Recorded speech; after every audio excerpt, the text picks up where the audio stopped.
So now you can pause it. Uh-huh.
Hey, good morning. Good morning. Morning, David. Kind of thought you might be on Zoom. Yeah, I just figured stick to Zoom for a little bit here, until Yeah. the numbers improve. Sorry, I got the sun kind of coming in right at head level here. It's all Yeah. Your head is almost gone. yeah. I don't know if I can angle it a little different, get that a little better. Hi, Bill. It'll go away in a minute once the sun rises up a little higher. Okay. How are you, Bill? Okay, How's your knee? it's getting better. I don't understand. I have an appointment with an orthopedist tomorrow, so I'll try to get some answers. I don't understand mechanically what happens when a knee gives way. And I was in intense pain, and now it's almost gone in less than a week. Well, I don't understand that either. So, Well, you're not a doctor. right. Anyway, feeling better. So, Good. Good. Well, where's the rest of our class? wow. I don't know. What's become of us?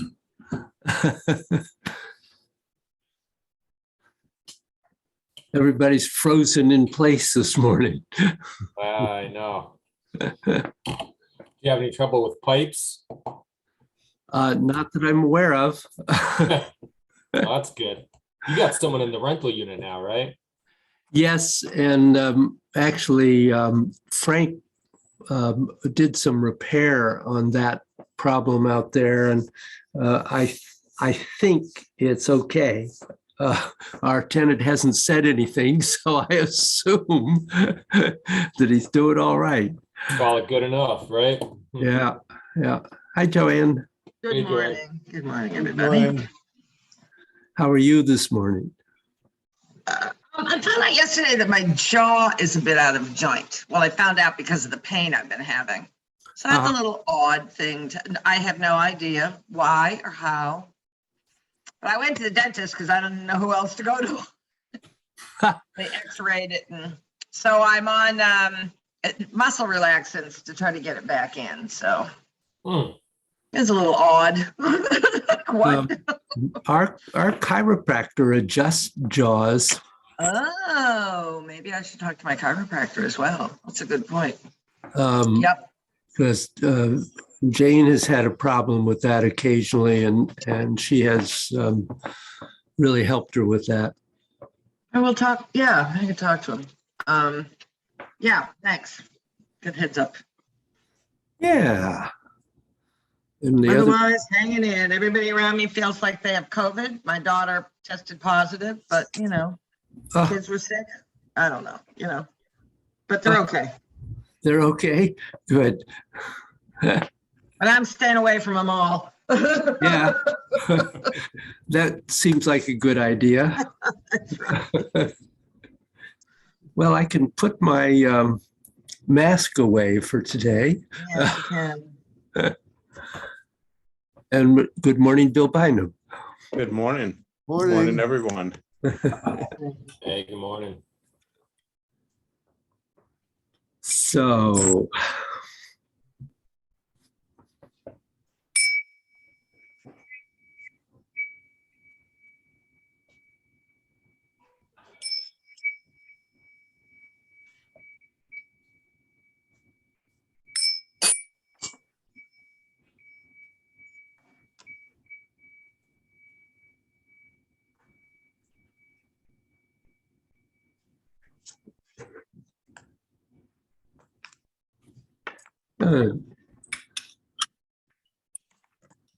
so how you doing with gods? Yeah, right. I can't answer the rest. Let's be specific. Yeah. Questions? I don't like questions, just working on trying to do it all at once. Yeah. Correspondences we were working on last week. Yeah. Mhm. Well, I will, actually, I'm going to send you either later today or tomorrow, because I have to do a little touch up on it, but a review of important points on all the postures, which may be a helpful reference in regard to all of that. But any specifics, anything you want me to address this morning in particular? I Okay. think for me, sorry, I thought that I didn't know whether Adam was going to speak, so I held off. Okay. For me, over the vacation, I was really trying to work on breathing. And I feel that the transitions between, I'm a little unclear on the transitions between 1 and 2 and 5 and 6 on breathing. Because as I kind of went through and went, okay, at the end of 5, you exhale, at the beginning of 6, you exhale, like where am I, where am I breathing? Where am I bringing it in? Oh, you're not. I'm not. Oh, good. I just have to learn to do that for 30 seconds. But don't hold your breath. And I do understand that, don't hold your breath. I'm trying not to do that. And I do understand the options that we have. Even working with that. I mean, I really went over the notes. I went over some of the, some of the videos. And those, I think I worked everything out except those 2 places. So, Okay. Well, that would be helpful. that's a good question. So in one, we're exhaling, inhale, and then you're going right into an exhale of 2. Okay, So it's not a difficult one. You just have to find how do you make that transition at the bottom as you complete 1 and then go right into the exhale on 2. Okay. okay, yep. I think I was adding a little inhale, exhale there as in the bottom, but okay. We won't go into what I was doing wrong. I got that. Okay. All right. We won't talk about that. Let's do it. 5, going from 5 to 6.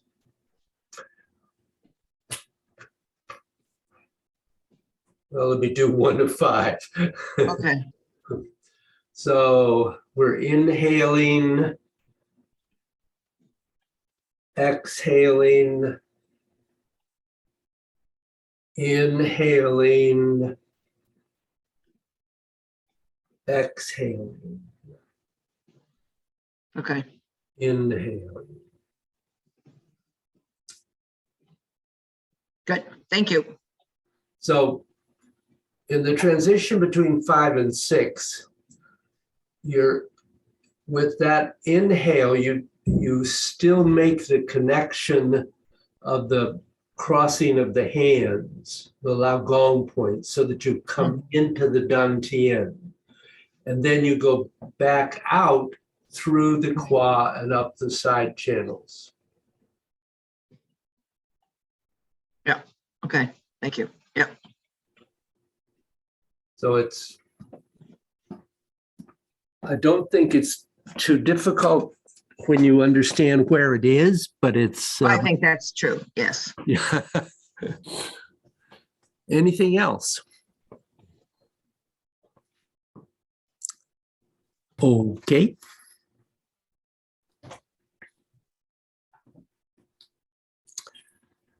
So hopefully you have a spine and you want to connect the top of your head to the bottom of your feet.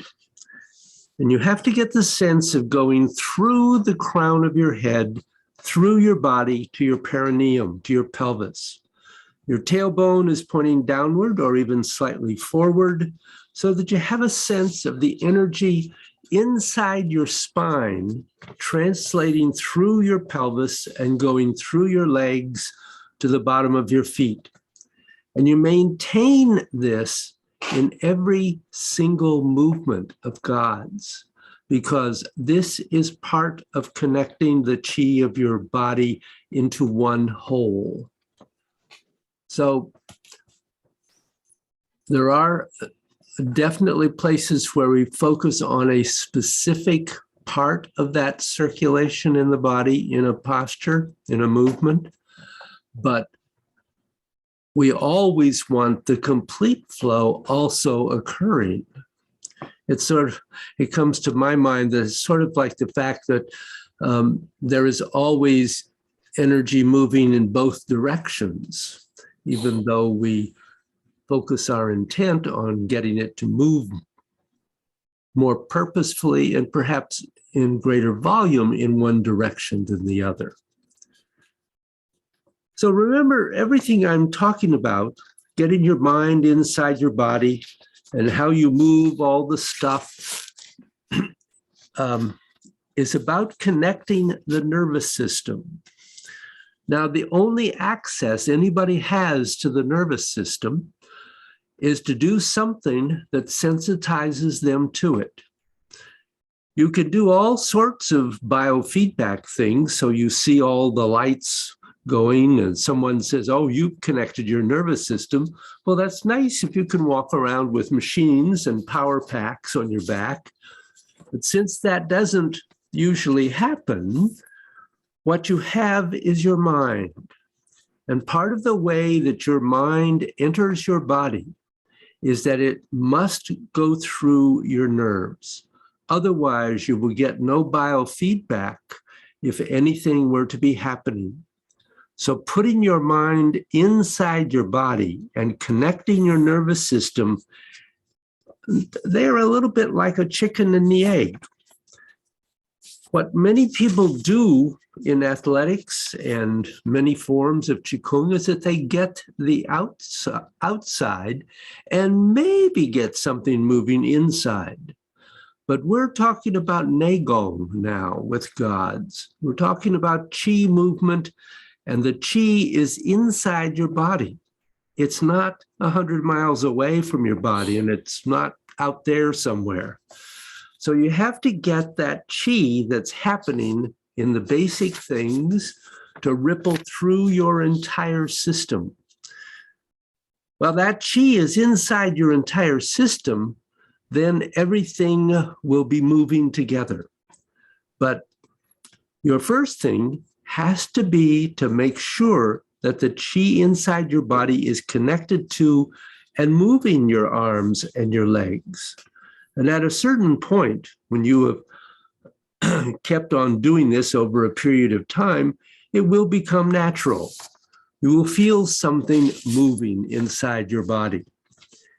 If you can get your mind inside your body and move your mind inside your body, you can even do it more slowly. And you will feel your mind go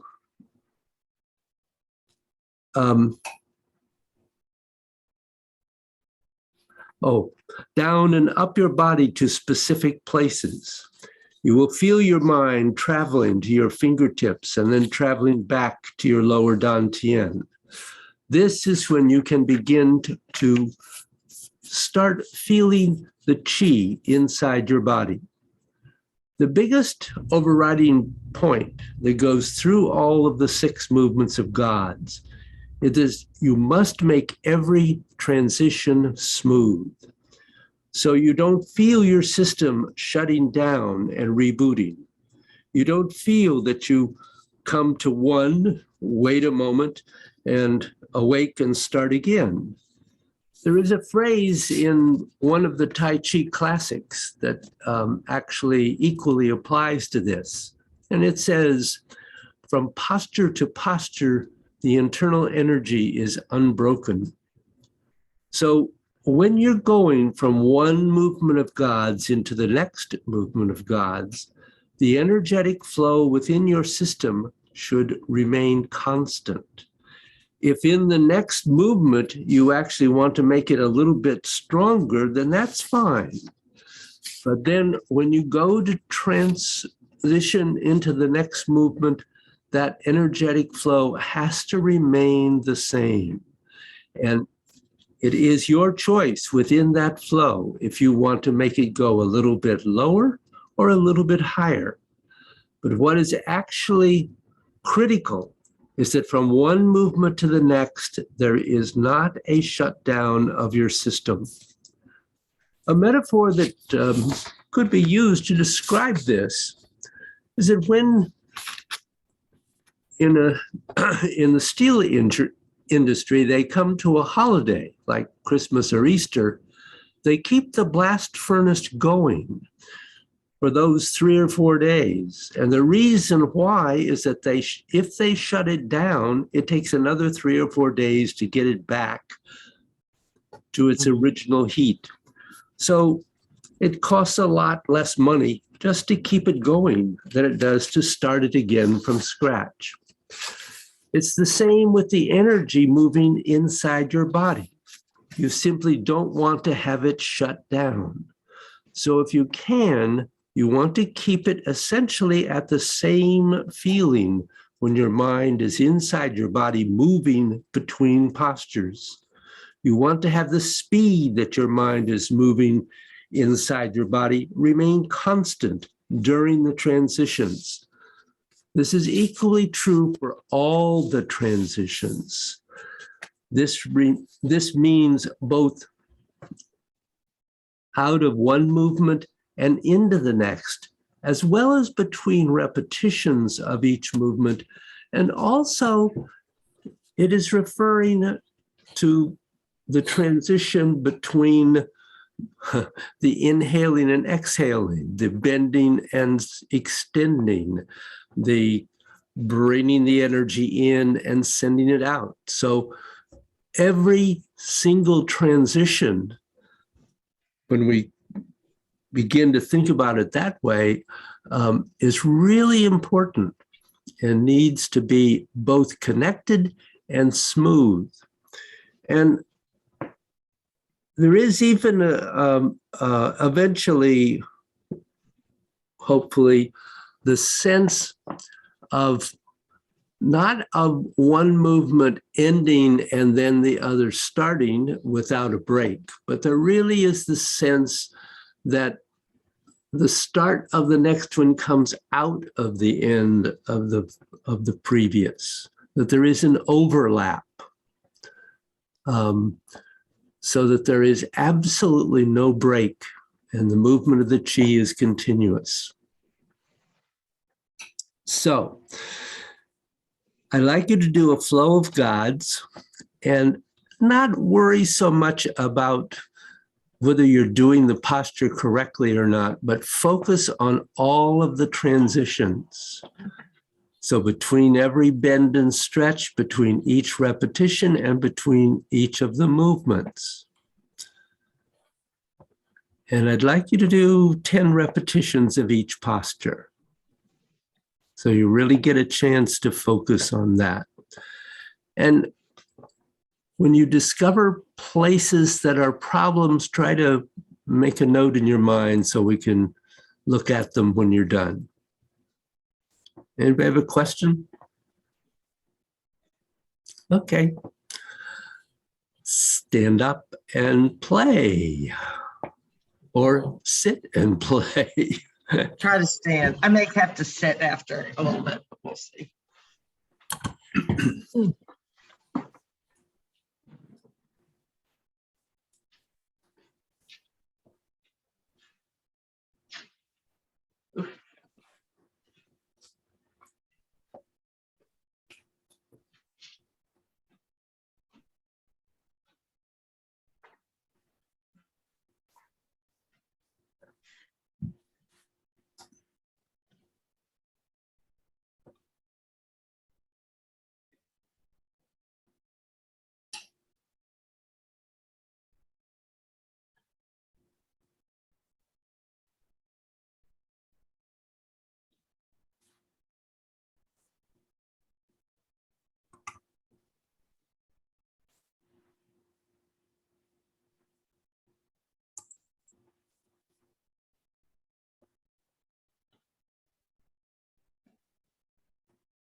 Good.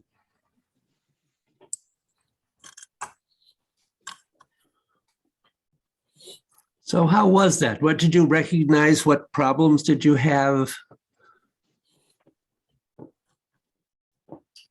My first problem was I counted to 6 instead of 10 for the first posture. It's okay. The no disaster will befall you as a result. I was so eager to get to the transition, you know. So did you find any transitions that were difficult? Yes. Go ahead, Adam. I was gonna say, I noticed transitions were difficult after I passed them by and realized I missed focusing on that transition, you know. You kind of realize like, oh, hey, I'm already in the next posture. How did this happen? Yeah. That happened at 5 to 6. Uh-huh. That's when I noticed it. Well, And- and I think 3 is a challenge because I think there's so many in the posture itself, right? And I think that trying not to be just kind of, straight lined about it. Trying to, see, I was having that image, David, when you were talking about, that how it flows, right? That one flows in and out of the other, but making sure that flow isn't just hit a wall and then come right back out from the Right. wall, right? That there has to be that kind of rounding the corners kind of piece. And so I kind of,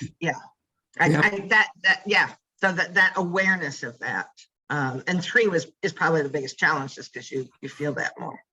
I think it is. I don't think there's any question about that because unfortunately, our tendency is at 3 at 9 when we expand out to pause before we go on. Yes. So learning how to connect and make all those transitions it's another piece and another part of this. And of course, that is critical for the movement of the energy. Mhm. Yeah. So, Bill, I don't think we ever got your. Well, yeah, I just 1 to 2 seems to flow nicely, and 2 to 3 is difficult, and then 3 to 4 seems fine. 4 to 5, a little less so. 5 to 6 seems fine. So everybody doesn't have the same issue, clearly. Understandable. That's indeed the way it is. Bill Nagel, anything for you? Well, it's a matter for me, I think, of being as completely present to what's going on as I can be. And when I'm aware that somebody's watching me, something gets subtracted from that complete awareness. My mind is partially somewhere else. So it's just the tug and pull of getting it back and staying, as I say, present and with it. Yeah. Watching the energy. Yeah. So. Part of that is always the problem with having your teacher watch you. Yeah. We've all experienced that. Me too.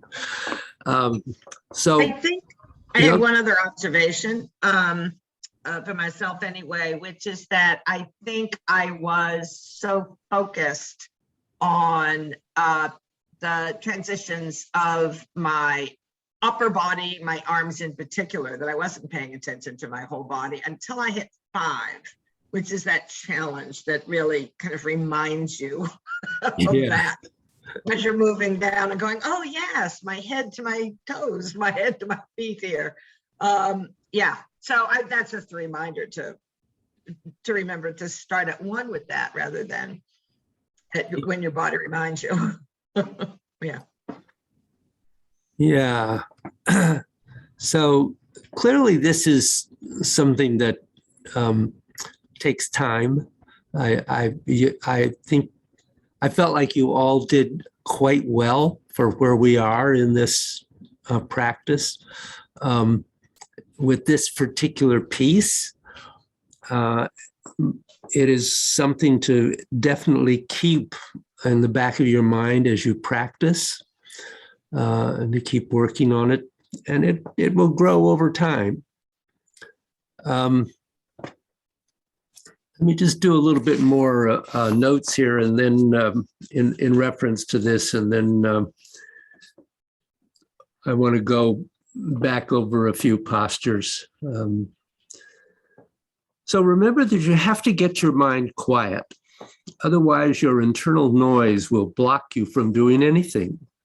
And then you have to get your mind to go inside your body. And when your mind goes inside your body, you should be feeling something. How deep it goes in at first will vary.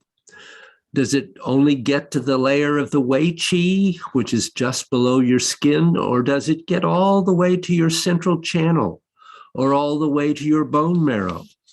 So that's going to take time and is progressive. But as you are doing all of that, remember, if we would look at the human body, whether it is your legs, your torso, or your arms, it's like a bullseye.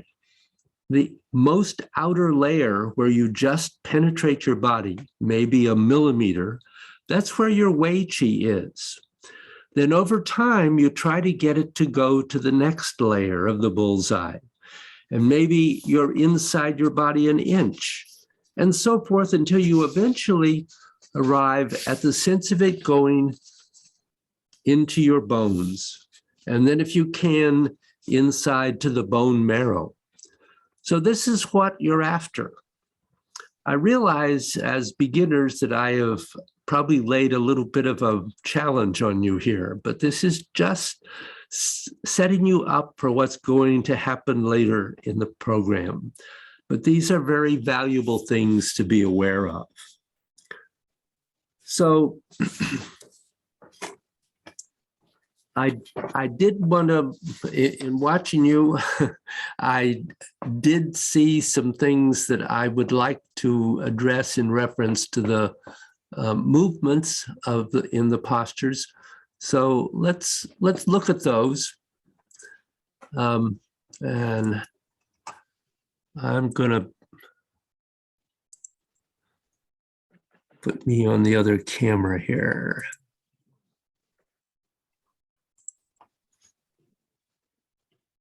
Maybe.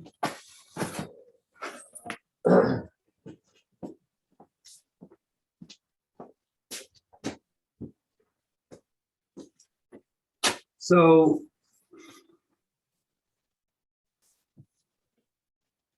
in movement one,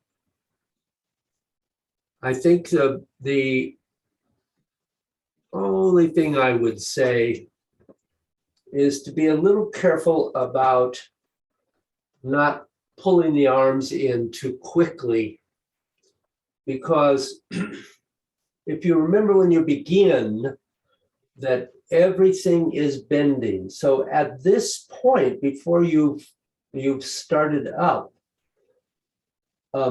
your fingers have bent, your hands have bent, your wrists have bent, your elbows have bent, your shoulders have bent, your scapula have moved in, your quad is bent, your knees are bent, your ankles are bent. Actually, literally, your feet and your toes are slightly bent. And then as you're coming up, everything is straightening to that point. And then from here, they're bending all the way to the bottom. So it's not bend and down from there, but rather it's bending slowly all the way to the bottom and then extending from that point all the way to here. So really trying to be clear about that.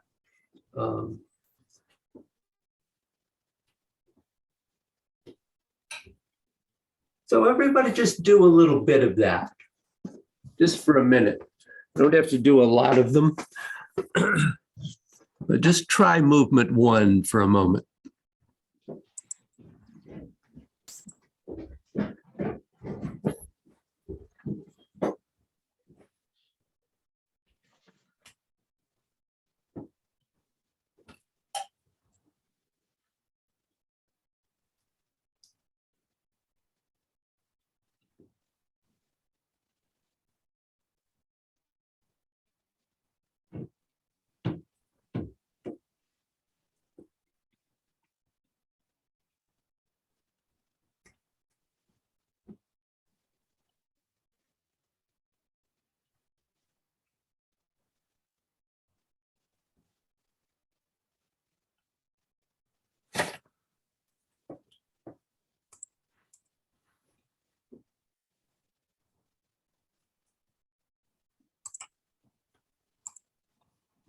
All right, pause and just watch me for a moment.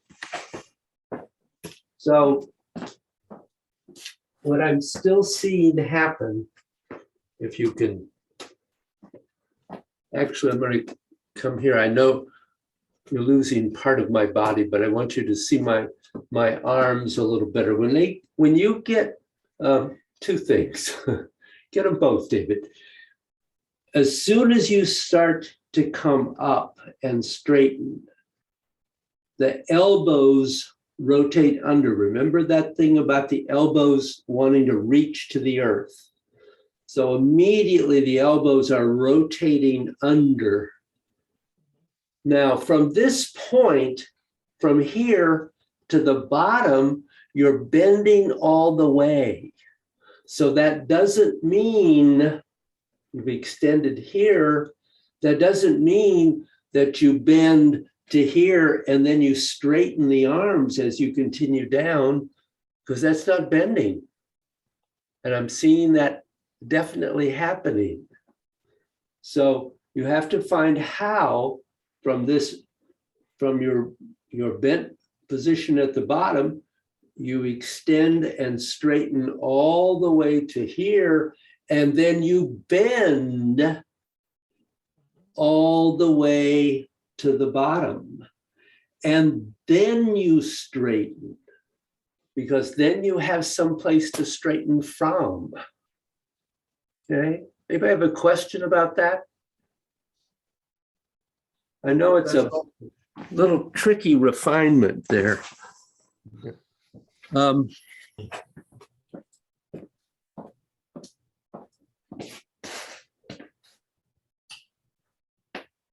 Movement 2, remember not to make 2 5. And that's difficult because they're so similar in a way. But remember that, okay.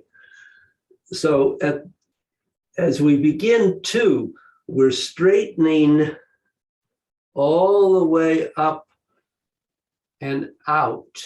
And remember that one of the important elements in 2 is extending into or out to the extent of your etheric body here, which you do by angling the hands upward. If you do this, you're sending the energy down, which we do in 5, not in 2. So in 2, the hands have to end up reaching out to connect to the extent of your etheric body. And then they pull in, connect. Now, very important that the hands cross and the wrists cross at the level of your lower dantian. That's below your waist, below your navel. It's down here. It's not up here somewhere. And I'm seeing arms coming way up and getting to that cross. No. So you're bending, bending, bending, bending, Laogong wrists, then they come up and out. So you're bringing the energy down the side channels into the center and up, out. Okay? So try 2 for a moment.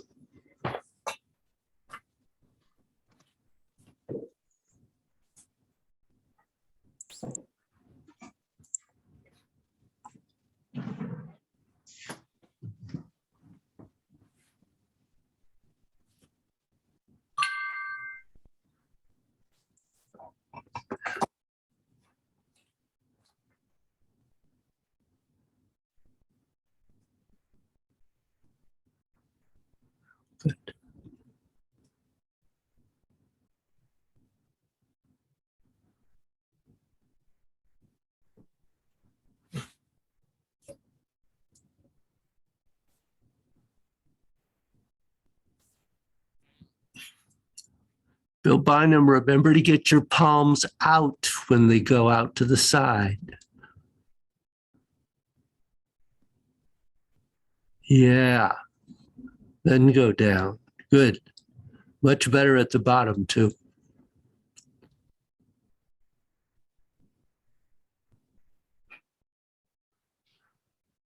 Bill Nagel also palms out at the sides at the top, not down. Yep.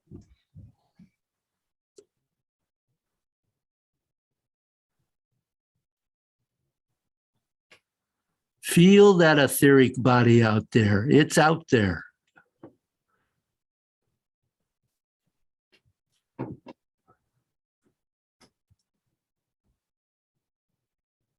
Good.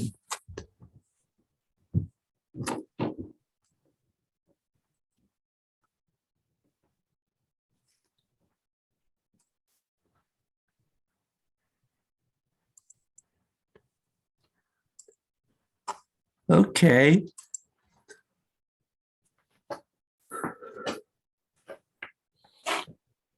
So in 3, one of the points in the notes that I'm sending to you is that you're making a coronal circle here in this movement. That means that maybe sometimes you need to go back to the very beginning practice that we did and find how do I get my body to rotate and shift through a circle. It doesn't have to be huge, but it needs to actually really be there because it really affects what happens, particularly to your internal organs. So making sure that you get the circle in that movement is really important. The other thing is, depending on which version you're doing,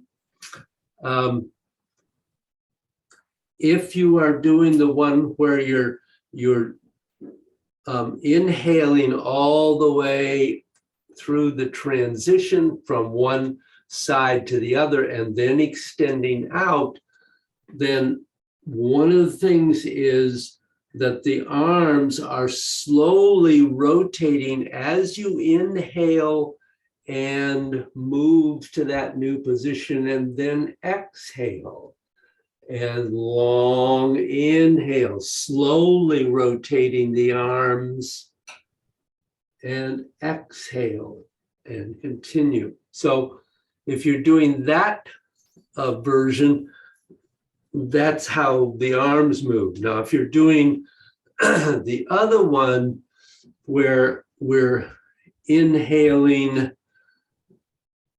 say to 12, they rotate all the way and then begin to rotate into the exhale and inhale and exhale. So depending on which version you're doing, and you can do either one, whichever one works best for you. Sometimes the longer inhale is difficult at first, but you want to make sure you're getting the circle and keep the arms in that movement. They are continuously moving. They're not stopping anywhere. They're continuously turning, and that's important there. Any question about either of those points? So try 3.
Bill Nagel,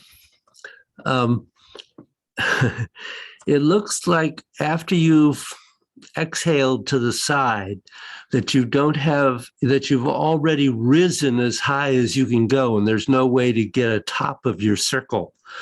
So I think if you sort of think about 3 and 9 as being a little bit lower, so that you can still have a little bit of rise.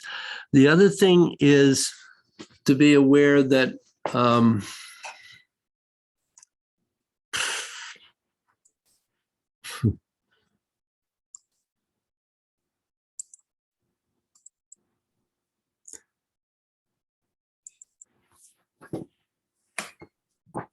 when you go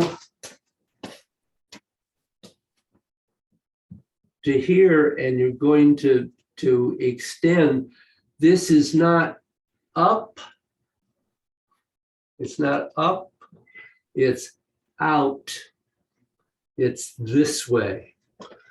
So that will help in not rising too much in those side positions.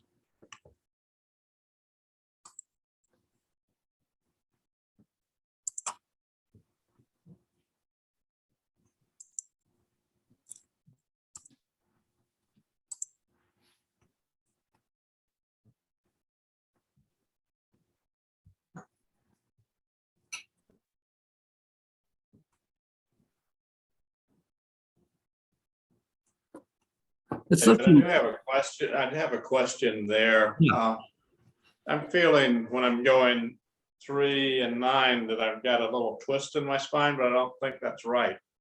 no, I have my hips all around and then going out square to my hips. yes. with this. Okay, that's what I thought. So, but I just realized that every time I'm actually twisting my spine to do that. Yeah, that's no, not- don't twist your spine. Absolutely. So you only rotate as far as your qua will allow you to rotate. Don't overdo it. Yep. Good. Good point.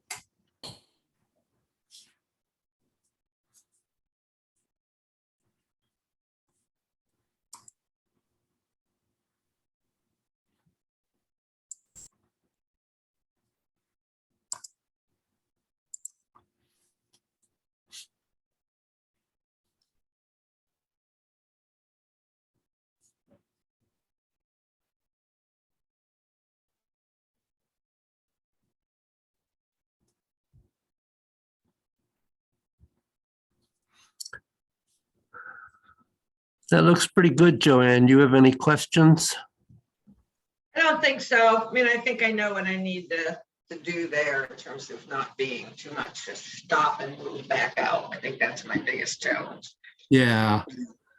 Good. But I know where I'm trying to go. Good. So let's look at 4.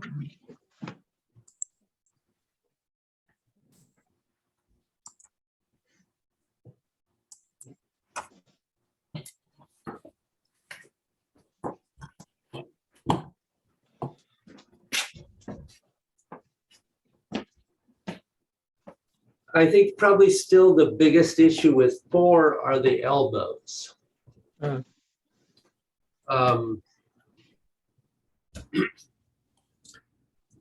And that's because 4 is really focused on the side channels.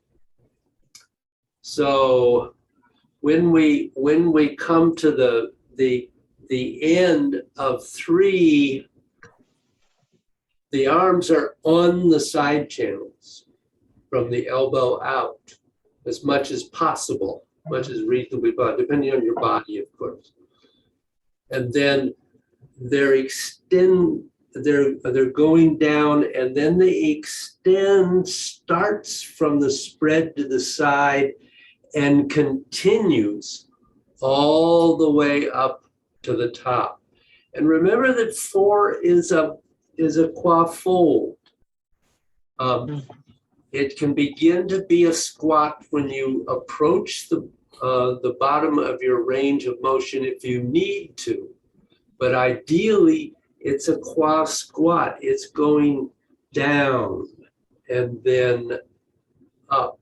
And as soon as you have spread and you feel the extent of your etheric body here and now you're doing it with the back of the hands, the elbows begin to tuck.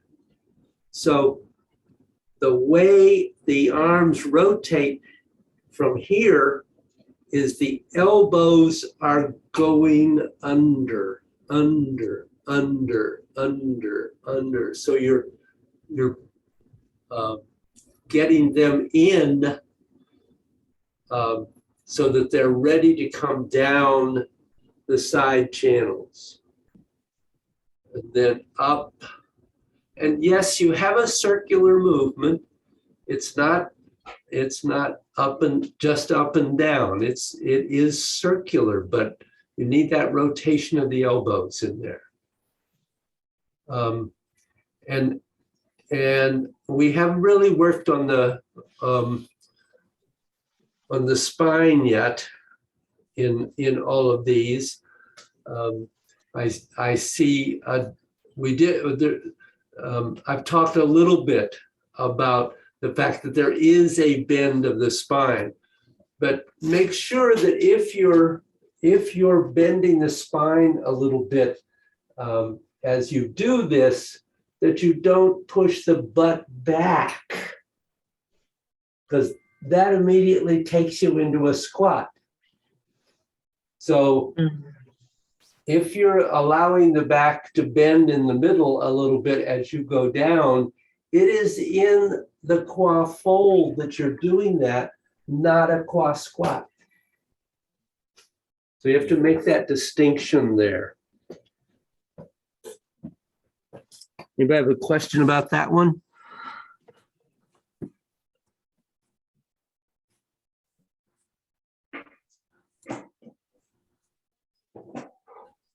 Want to try 4 a little bit? Sure. Or I warn you out. Getting there, but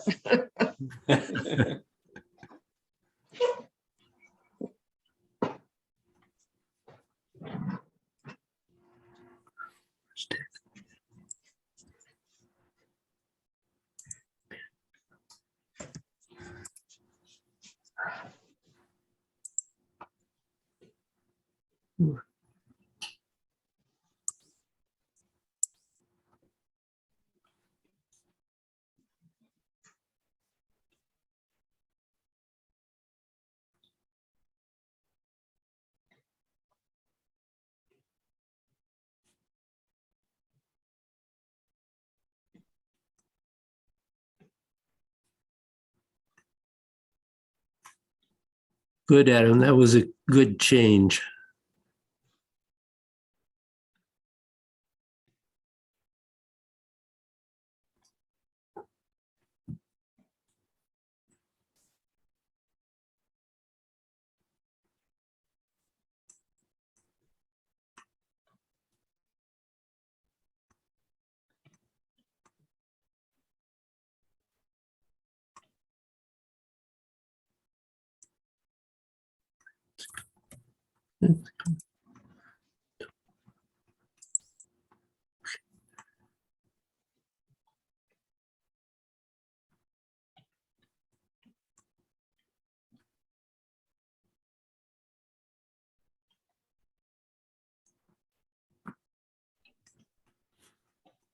So Bill Bynum, that's actually pretty good, but except just make sure that your hands don't come into the center.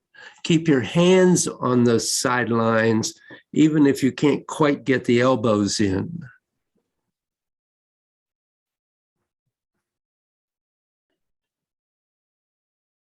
Yeah, better.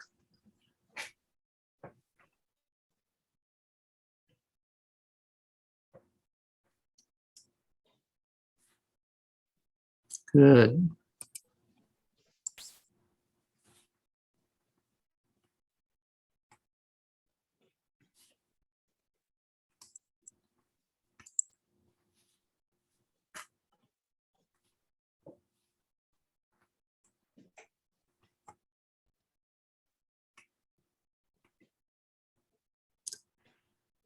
Same thing, Joanne. Try to make sure your hands are on the sidelines, not in the center.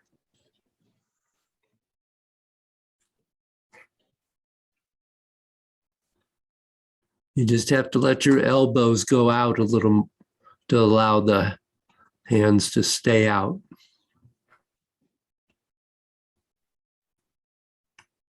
And not come to center. Good.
That's pretty good, Bill Nagel.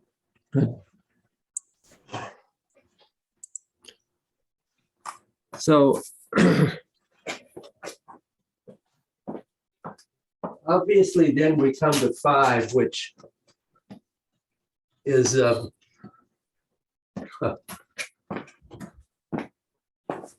difficult to see if I don't make it possible.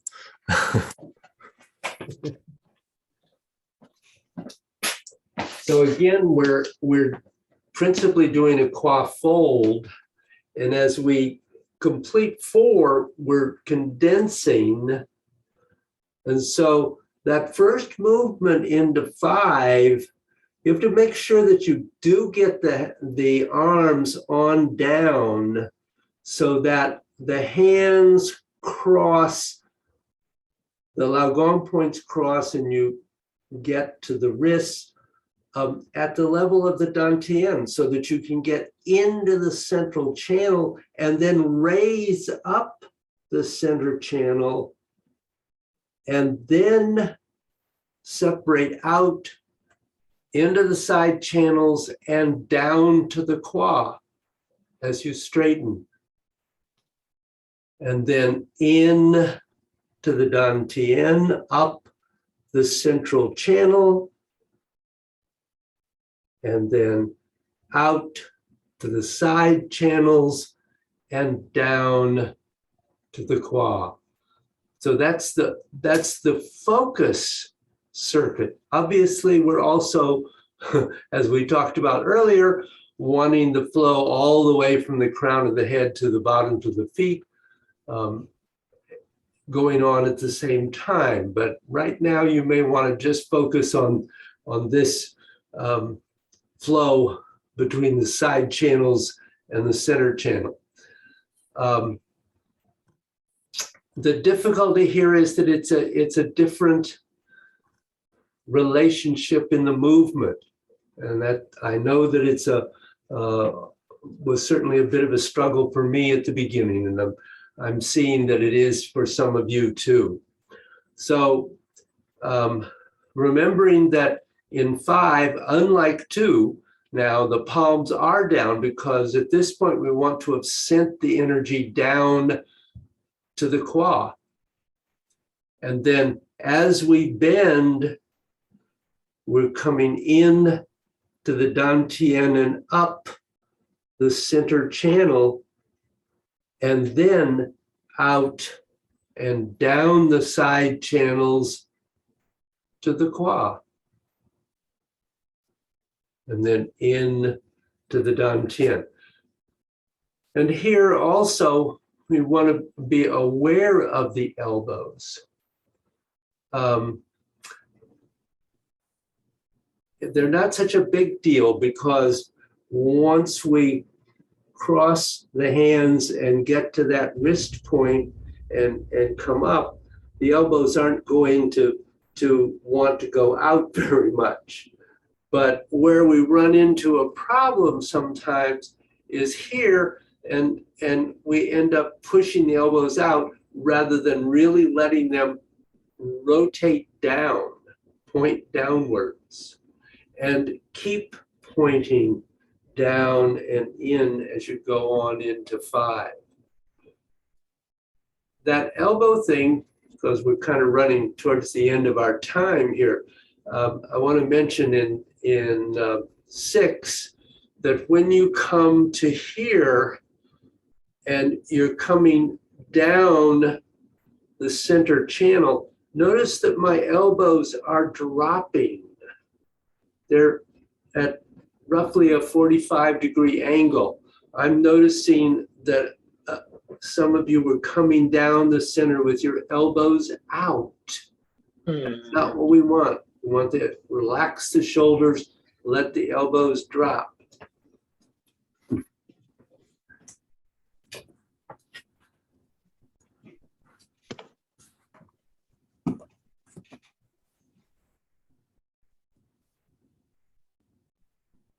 So we're well past our time. So play around with 5 and 6 in your practice this week, along with the others and transitions.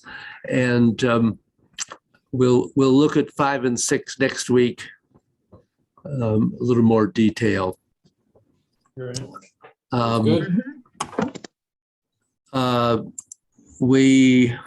Let's see. Next week is the beginning of a new session. I'll just mention, and I'll send you also those details of important elements in the movements, so you have that written information also. Last minute thoughts and questions. Okay, Oh, good class. Thank you, David. thank Yeah. you. Thank you. Nice to see you. Stay See you safe and everyone. well. Be careful out there. Indeed. Yeah. It's a dangerous world. It It's is. in a lot of ways. Absolutely. Have Good. a good week. Thanks, Bill. We'll see you next week. Thanks. Bye, Bill. Bye.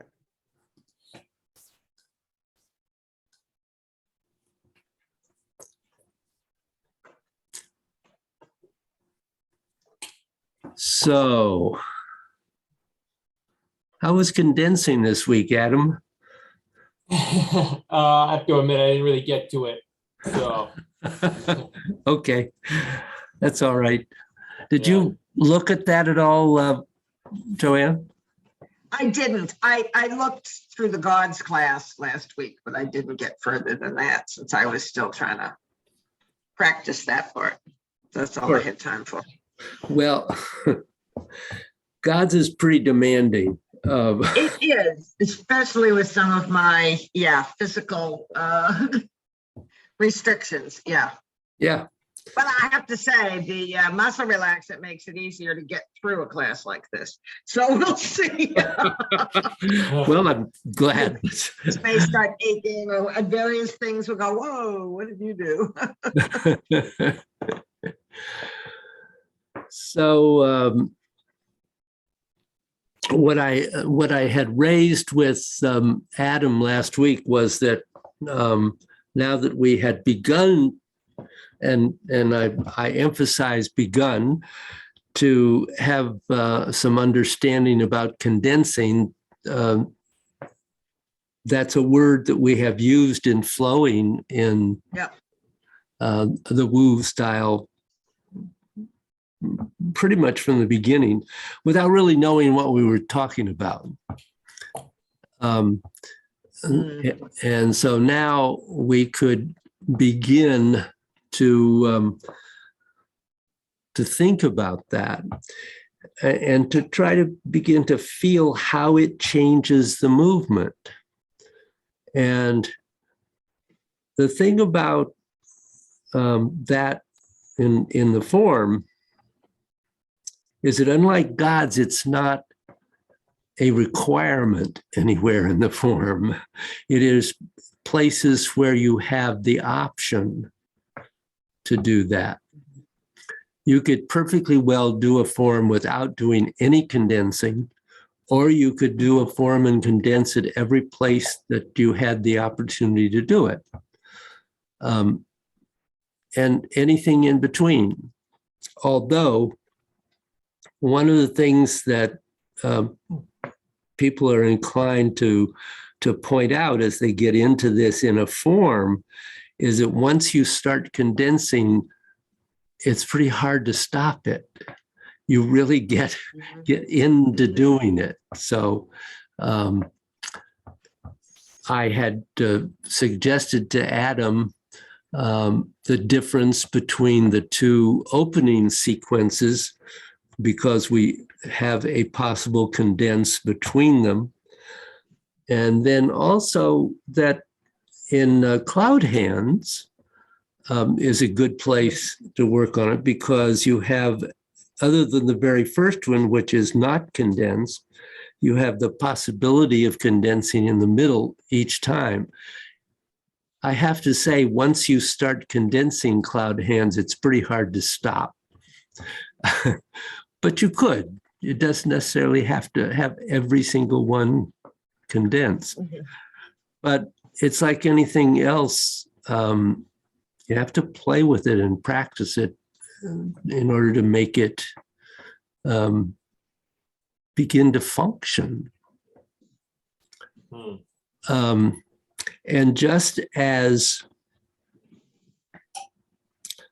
the movements in God's in 5 and 6 get, in effect, tighter and smaller, the same thing happens when you condense in the form,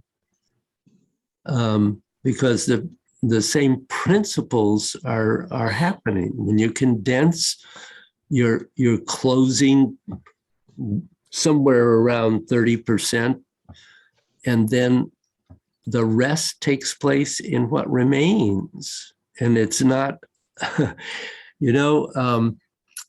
it's not the 0 to 70%, it's the 30 to 100% that you're working with. So that it increases the power of the movements, but not the size of the movements.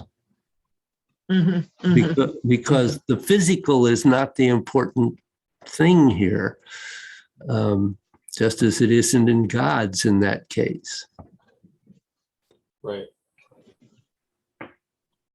If that makes sense. So,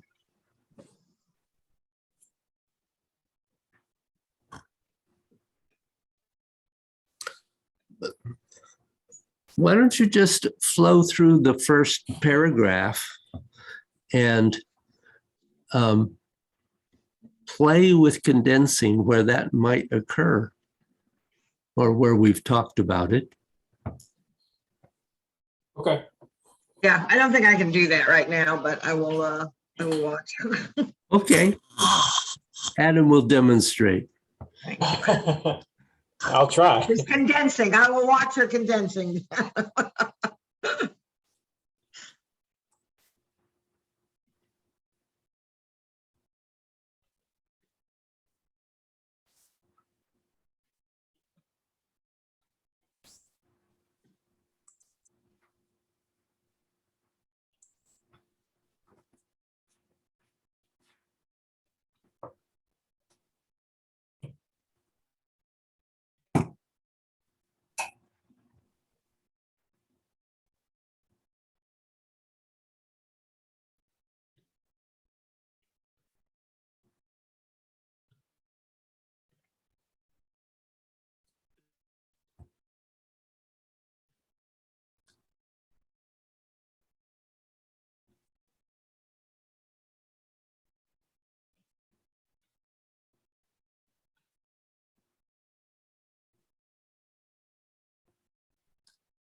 So what did you feel when you did condense?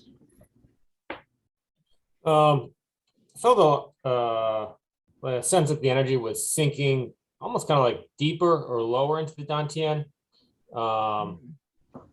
It feels like there's a greater sensation of energy in the arms and hands without there necessarily being more energy. I don't know if that makes sense. Yeah,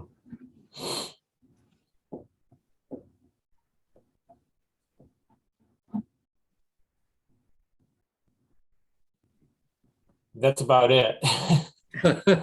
no, Like, that's it, good.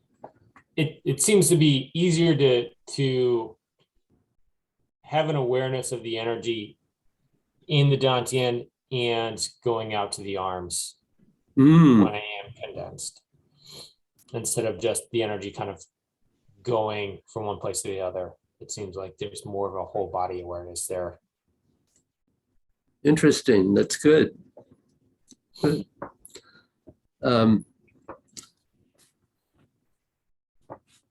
I don't think there's really anything more really to say about that except to play with it and Okay. begin to try to incorporate doing it at least part of the time. It doesn't have to be all the time. Okay. And try to really experience how that changes the flow of the energy. Okay. Good. Cool. And when you can, Joanne. I will, yes. It's getting better. It's getting better on some level. Is it good? Well, Yeah, I actually find the stockings help. I think that the part of it is definitely the arthritis, but part of it is also the varicose vein. So yep. No, those can be helpful, I think. Good. All right, guys. Well, have a thank good you. You too. Yeah, see you next David, week. Virginia, Yeah, you too. stay well you too. if you can. Overwhelmed at the hospital? I don't know. I've actually been off since last Wednesday. So Ah, yeah, I went up to Vermont for a little ski weekend. oh, So good. today will be my first day back. I'll find out. Yeah.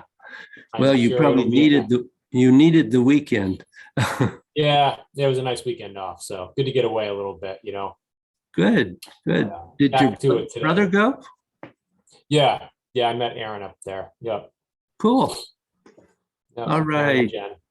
So Well, we'll it's see you fun. next week. All right. Take care, David. Hang in, Adam. Thanks. You too. Bye. Bye.